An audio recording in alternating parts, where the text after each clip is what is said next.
My grandparents are walking me down the aisle after parents choose sister's housewarming party over my wedding. From the very beginning, it was clear I was not the favorite. My sister Vicky was born first and planned for, celebrated like a small miracle in our family. I came along just 10 months later, an unexpected addition. It wasn't something talked about much, but the hints were there in the weary smiles and the half-hearted congratulations that followed my arrival. My earliest memories are not of family outings or birthday parties shared equally between me and Vicky. Instead, they are filled with moments where I stood on the sidelines, a spectator to Vicky's childhood, celebrated with more enthusiasm than mine. My parents, even without saying it directly, had their favorite, and it was not me. Growing up, our house always seemed to buzz with excitement over Vicky's achievements. Whether it was her first word, her first step, or her first day at school, every milestone was documented and praised excessively. Meanwhile, my own achievements were met with a nod or a distracted, "That's nice," from our parents. It was as if they had a limited amount of pride to share, and it all had to be saved for Vicky. My grandparents, on the other hand, were my saving grace. Grandma and Grandpa were my dad's parents and had a very different way of showing their love. They were the ones who made me feel like I mattered. Whenever my parents favored Vicky, which was often, my grandparents would go out of their way to make up for it. They'd cheer louder at my school plays, make a bigger deal out of my grades, and always made sure to have my favorite cookies ready when I visited. The real disparity in treatment became unmistakable during family trips. Vicky and I would both be excited about potential vacations, discussing where we might go, from beach outings to trips to amusement parks. However, as the departure day would draw near, it would often turn out that there was only room for one child, and inevitably, Vicky would be the one to go. I remember the crushing feeling of being told, "You'll stay with Grandma and Grandpa this time. We'll take you on the next trip." But somehow, next time never came for me. Staying with my grandparents wasn't a punishment, though. It was a vacation in its own right. Grandma and Grandpa lived in an old house filled with antiques and a big backyard that was my haven. Grandpa would teach me to plant vegetables and tell stories of his youth while Grandma baked and fussed over me. Their home was a place of unconditional love and acceptance. But as I got older, the realization that I was the second choice, the backup option, began to sting. It wasn't just the trips, it was everyday life. Vicky was praised for every drawing, every A on her report card, every goal scored in soccer. When I achieved the same, it was met with less enthusiasm, as if they had already used up all their excitement on her. School events highlighted their favoritism even more. During parent-teacher meetings, my parents would be all smiles, engaging with Vicky's teachers, asking in-depth questions about how they could help her excel even further. When it was my turn, they'd listen, nod, and sometimes check their phones, their disinterest barely masked. One particularly painful memory was from a spelling bee I had made it to in the 4th grade. I had been so excited when I won the classroom round, and the final was a big deal for me. I had studied for weeks, words and definitions swirling in my dreams. On the day of the bee, Grandma and Grandpa were there, front row, clapping and smiling. My parents came too, but late, just as my turn came up. I remember seeing them walk in whispering to each other, not even noticing as I spelled the winning word. They clapped, but their attention soon drifted. I found out later they had rushed from a work event for Vicky, something about her being in a school play. As siblings, Vicky and I had a complicated relationship. I never hated her. She was my sister after all. But the environment we grew up in, one that so clearly favored her, bred a sort of resentment that was hard to shake. She, on her part, seemed largely oblivious to the disparity in our parents' treatment. To her, this was just the way things were. She didn't ask for favoritism, but she certainly didn't reject it. Our relationship was marked by a competitive undertone, though it was a competition I felt I was losing from the start. Vicky always had the upper hand, not just because of our parents' favoritism, but because she genuinely excelled in everything she tried. She was charming, outgoing, and confident, qualities I struggled to develop under her shadow. When we were kids, Vicky often took it upon herself to boss me around, setting the rules for our games and deciding what TV shows we watched. I remember once when I had gotten a new video game for my birthday, something I had wanted for months. Vicky decided she wanted to play first, and my parents backed her up, saying I should be a good sister and share. It was always about what Vicky wanted, what made her happy. My wants were secondary, my feelings, an afterthought. The inequality of our parents' affection was a silent current in our lives, shaping us in ways we didn't fully understand until much later. For me, it built a resilience, a determination to find recognition elsewhere. For Vicky, it fostered a sense of entitlement that would eventually strain not just our sibling relationship, but her interactions with the world at large. As chapter 1 of my life closed with the end of high school, I was ready to leave behind the unfair comparisons and the constant overshadowing by my sister. College awaited, a chance to start anew, to build a life where I could be valued for who I was, not overlooked in favor of someone else. My grandparents were my cheerleaders, encouraging me to embrace this new beginning, assuring me that despite the past, the future was mine to shape. And I believed them, ready to prove to myself, if no one else, that I was more than just the unfavored child. As we entered our teenage years, the dynamics only intensified. Vicky became more aware of her status in the family and started wielding it like a tool. She would drop hints about wanting something, knowing our parents would rush to provide. I learned to stay quiet, to keep my desires small, to avoid disappointment. I grew into someone cautious, a little withdrawn, protective of my feelings, because I knew outside my grandparents' home they were often brushed aside. During middle school, Vicky's circle of friends expanded rapidly. She was the kind of girl everyone seemed to gravitate towards, charismatic, bubbly, and always at the center of social gatherings. I watched from the sidelines, my social circle smaller and more intimate, not by choice but by circumstance. My attempts at making more friends were often overshadowed by Vicky's larger-than-life persona. It was as if there was a spotlight on her at all times, and I was just there to make up the numbers. One of the most glaring examples of our parents' favoritism came during our school's annual talent show. Vicky decided to sing, a talent she undoubtedly excelled in. Our parents were thrilled, throwing themselves into preparations, helping her pick the song, arranging for a vocal coach, and even discussing stage outfits weeks in advance. I, on the other hand, had decided to enter a painting, something I had spent weeks working on in the quiet of my room, my true passion lying in the strokes of brushes and the blend of colors. The night of the talent show, I stood beside my painting, placed in a corner of the gymnasium where all the artworks were displayed, a stark contrast to the grand stage set for performances. My parents promised they'd be there to see both our entries. They did come, but not for me.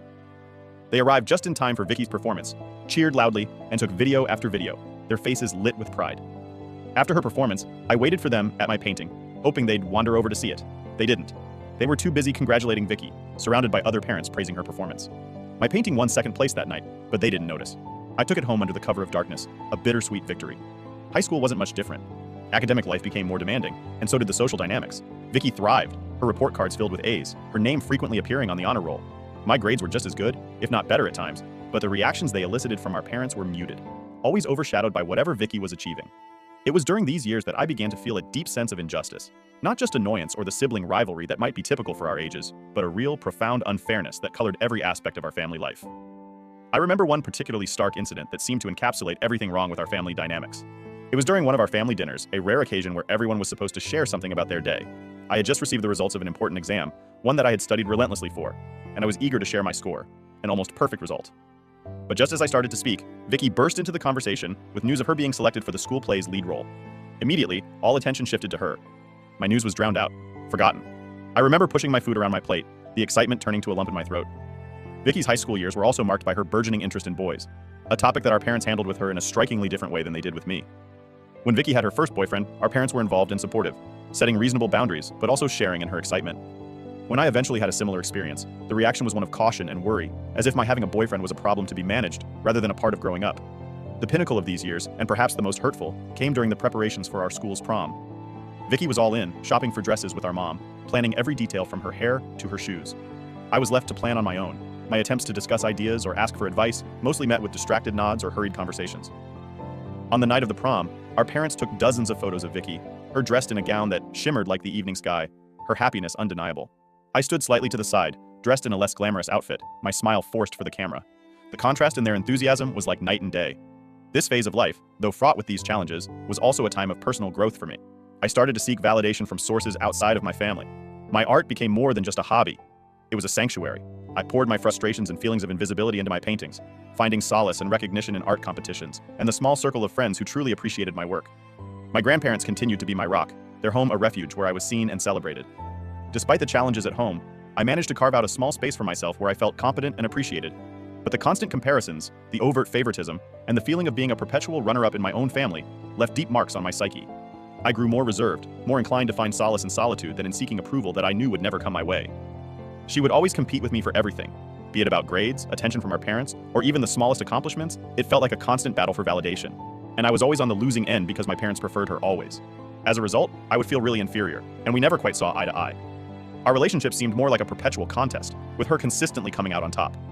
On one occasion, she wanted to be friends with a group of girls, but because she was nerdy, was afraid to approach them. One of the girls and I had art classes together, so she introduced me to the rest of the group, and we all would hang out together. Vicky was so jealous of this that she made my parents talk to me about including her whenever I was hanging out with them. I tried to fight it, but my mother called me selfish while my dad said she was my sister and I should look after her. Begrudgingly, I agreed and introduced Vicky to the rest of the girls.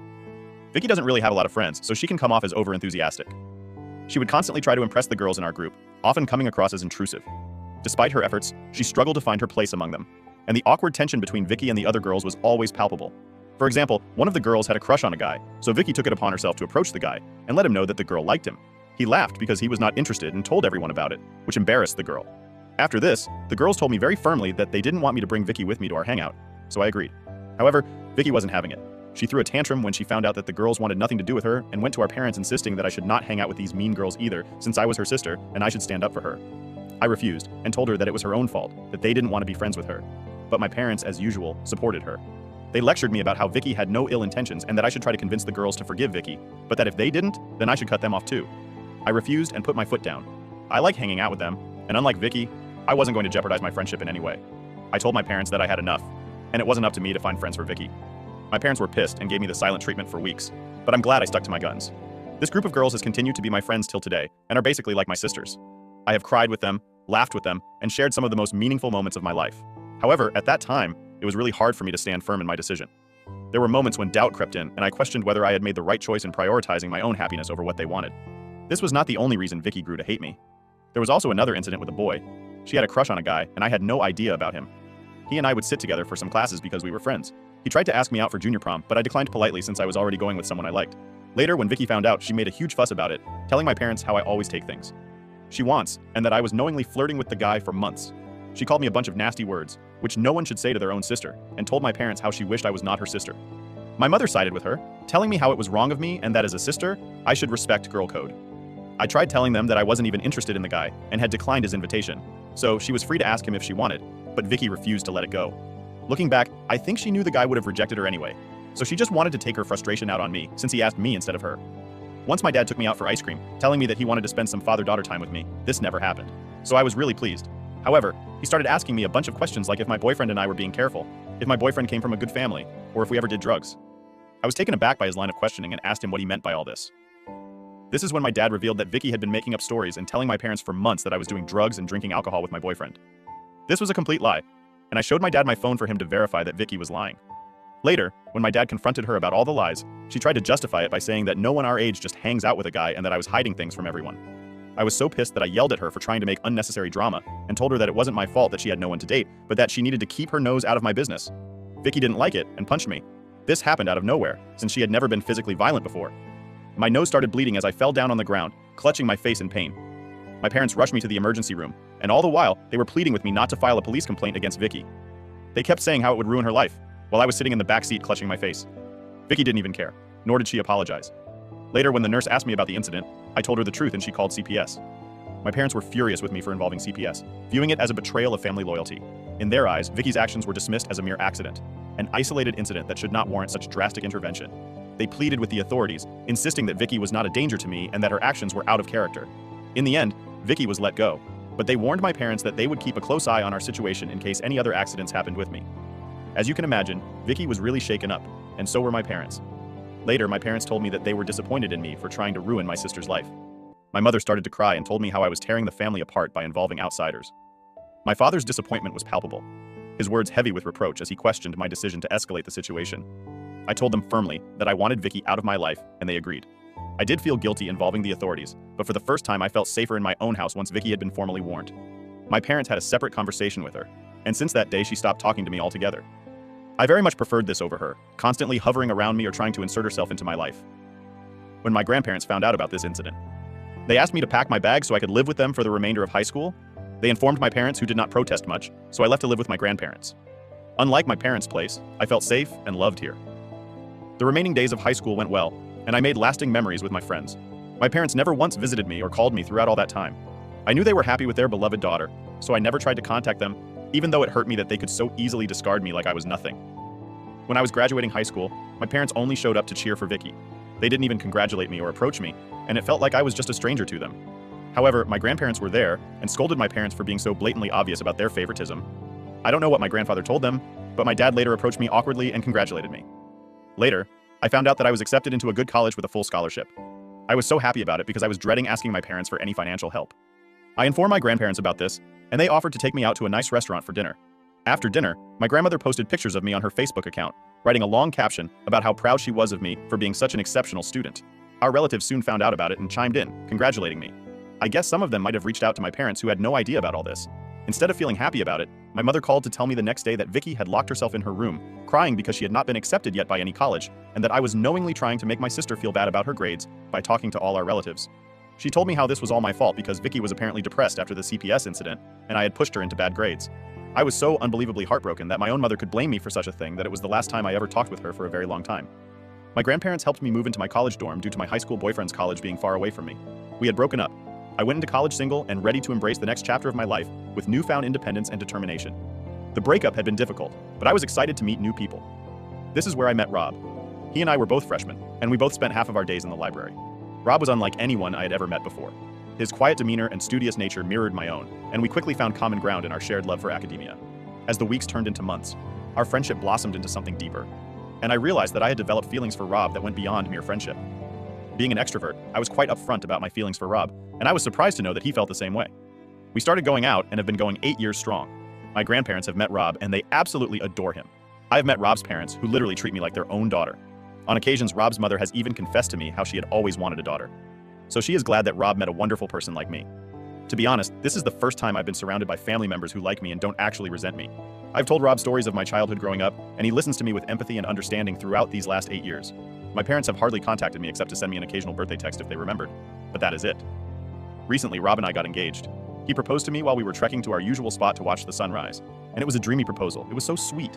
How nervous he was to pop the question to me. And I had no doubts in my mind when I accepted the proposal. I posted pictures of my engagement on my Instagram and also informed my grandparents about this. They were so happy for me and congratulated us on our future.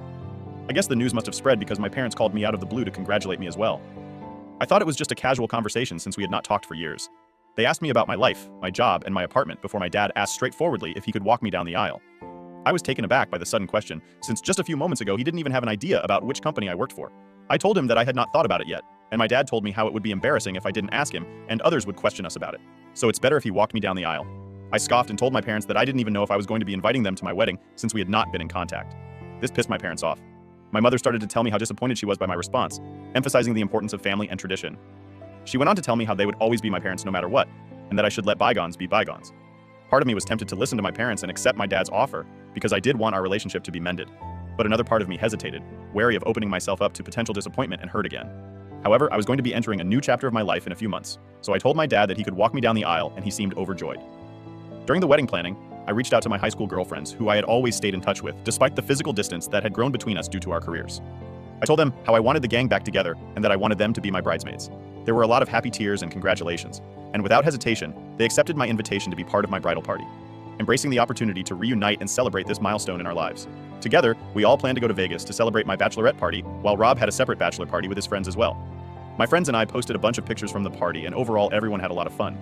However, when I came back home, my parents called me to let me know how disappointed they were that I had not invited Vicky to be a part of the celebration. I told them that there was no way that I would have involved Vicky in my bachelorette party and that I didn't want her to be a part of my life. This took my parents by surprise, and they asked me what I meant. I clarified that Vicky's actions, particularly her history of deceit and betrayal, had left me deeply wounded and mistrustful of her intentions. I couldn't fathom inviting her to such an intimate and joyous occasion as my bachelorette party, knowing that her presence would only cast a shadow over the festivities.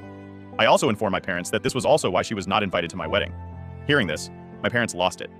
They went off about how I had no right to exclude my sister from my wedding, and how it was my duty as her sister to include her in such important events. They told me that Vicky had been looking forward to meeting me after she found out that I was getting married. I was confused, and I asked my parents what gave her that idea, since we had not even talked to each other for such a very long time. But my parents brushed my concern aside, saying, "This is not how sisters behave with each other." "I understand where you're coming from," I told them. "But you have to understand that my relationship with Vicky is complicated. After everything that's happened, I just don't feel comfortable having her be a part of my wedding. She has not even once apologized to me for everything she put me through." However, my parents, as usual, ignored my words. My mother kept saying how she wanted what was best for the family, and that inviting Vicky wasn't a big deal anyway. My dad insisted that our relatives would talk about why my sister wasn't invited, and this would cast a negative light on my wedding. However, I knew better than to yield to their demands, so I did not relent. I told them that I was okay with people talking behind my back and questioning my character, as long as I was surrounded by people I liked and trusted. During my wedding, my mother then asked if my fiancé would be okay with this, and went on to tell me how my in-laws were going to judge me for being so unbelievably cruel as to exclude my own sister from my wedding. I laughed and informed my parents that my fiancé and in-laws knew about my family dynamics, and none of them would even care if Vicky was present or not. They urged me to reconsider, emphasizing the importance of family unity and forgiveness, but I remained steadfast in my resolve, unwilling to compromise my own sense of well-being for the sake of appeasing others. In the end, we agreed to disagree, each of us holding on to our own perspectives, and my parents told me how they needed to think things over. We ended our conversation there. I did inform my grandparents about this, as I felt a bit guilty for standing up to my parents, and they completely had my back. My grandparents told me that I should not force myself to invite anyone I didn't want there, and that my parents were, as usual, trying to guilt trip me. Since this conversation, I've been feeling a bit better about my decision, and got distracted with my wedding planning, since my wedding is fast approaching. Last week, my dad called me to let me know that he had thought long and hard and that he and mom would no longer be attending the wedding, before I could even react. He went on to say that this also meant that he would not be walking me down the aisle. I asked him if there was a specific reason why, and he informed me that Vicky was going to be moving to a new place soon, which my parents had helped her find. And since I was going to be excluding her from the wedding, she had decided to host a housewarming party that same day, so they would be attending that instead of my wedding. I felt a mix of shock and disbelief wash over me as I processed my father's words. The realization that my own sister's house party took precedence over my wedding was a bitter pill to swallow, exacerbating the sense of hurt and betrayal that I had always felt for years. I simply told him that I understood and hung up the call.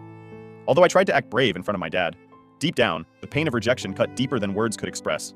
When I informed Rob, he was furious about how insensitive my parents could be after they were the ones who had insisted on being invited. He was the one who gave me the idea that I should ask my grandfather, since he and my grandmother were basically there in my life more than my parents. I agreed, so I called up my grandparents and asked them if they would be willing to walk me down the aisle at my wedding. Tears welled up in my eyes as I spoke. Overcome with emotion at the thought of how much they meant to me, "You and Grandpa have always been there for me," I said. My voice choked with emotion. "You've been more than just grandparents to me. You've been like parents, and I can't imagine anyone else I'd rather have by my side on my wedding day." My grandparents didn't even hesitate before saying yes. They told me how honored they would be to walk me down the aisle, and unlike my parents, they would not disappoint me. Their words reassured me. And in that moment, I felt a profound sense of peace and contentment wash over me with my grandparents by my side. I knew that I had a family who loved me unconditionally and accepted me for who I was, flaws and all. I also talked to my in-laws about this, and Rob's parents assured me that they did not care if my parents didn't attend, and that regardless of their attendance, they were delighted to witness and support our union. My wedding is in 2 days, and today I woke up to several missed calls from my dad. I called him back thinking it was an emergency, and when he picked up, he asked me if it was true that my grandparents were walking me down the aisle. I told him yes, that was true. And then my dad went off about how disrespectful it was to have asked my grandparents. I reminded him how he was the one who had declined to come to my wedding, so I didn't see why he was so upset. My dad went on to yell at me about how he and mom were just trying to make me see the wrong of my ways, and that they thought that, by declining the invitation, it would teach me a lesson. He went on to say how it was he and mom who had raised me and paid for my food and education, so my grandparents had no right to replace him. I tried to reason with him, explaining that my grandparents had been there for me in ways he and mom never were, but he wouldn't listen. He also told me how I had done nothing but alienate everyone from me, and this was all my fault. Since this conversation, I have been wondering if I really did something wrong here. Am I a jerk for asking my grandparents to walk me down the aisle? Update 1. Wow, I did not expect so many people would comment on my post. I have seen a lot of advice and suggestions on how I should approach this situation. I do agree that I need to cut off my parents permanently because their constant back and forth is exhausting and is starting to affect my mental health. I don't want them in my life when they have consistently shown me that Vicky is always their first priority. My parents are indeed selfish, and I have known that for a long time. However, how can a child just stop loving his or her parents? It's a much easier thing to say, but it's very difficult to actually do it. However, for my mental peace, I have no choice but to do this, so I can enjoy my wedding tomorrow. Update 2.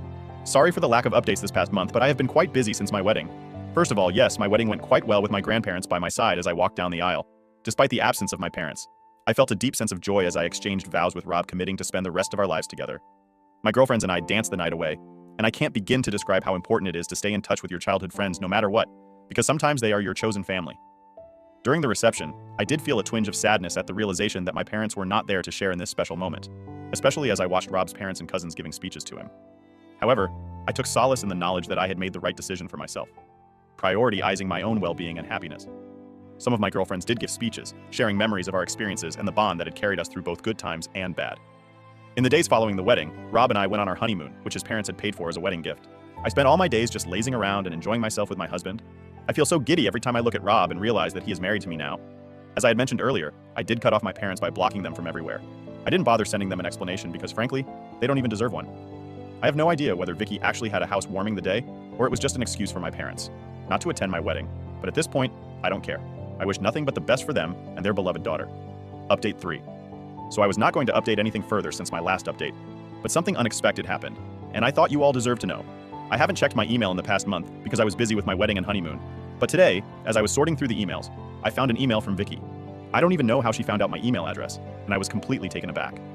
I hesitated over whether to open her mail or simply delete it unread, but curiosity got the better of me, so I clicked on the email. Inside was a lengthy message from Vicky expressing her regret over our strained relationship and her desire to reconcile. She acknowledged the mistakes she had made in the past, admitting that she had been selfish and immature. Vicky apologized for the pain she had caused me over the years and expressed a genuine desire to make amends. She went on to write how she feels happy for me now that I am married and that she wishes me nothing but the best. She ended the email pleading that I should not punish my parents by cutting them off and that they missed me. Reading her words, I felt a mix of emotions, surprise, and skepticism. Part of me wants to believe that Vicky has truly changed, that she is sincere in her apology and willing to work towards repairing our relationship. But another part of me remains guarded because this seems too good to be true. However, regardless of what she has written, I know for sure my parents don't miss me because if they did, they would not have treated me this way all these years. I thought about sending a reply back to her, but then I decided against it. After all, forgiveness isn't something to be rushed. It is a process that requires time and reflection. And while I am not sure if I'm ready to forgive Vicky, I don't want to completely burn the bridge either, since she is the one who has apologized to me for her actions. To be honest, after my marriage, I no longer feel alone. I have learned to recognize that I have my loving husband by my side, supportive friends, and the unwavering love of my grandparents. With their support, I know that I can navigate whatever challenges lay ahead without ever needing Vicky or my parents in my life. I've also looked into it and have found a good therapist with whom I have booked my first appointment. I've taken this step so I can address and resolve any wounds from my past and heal from them. Thank you for watching this video. Make sure to like the video and subscribe for more videos like this. Until we meet again.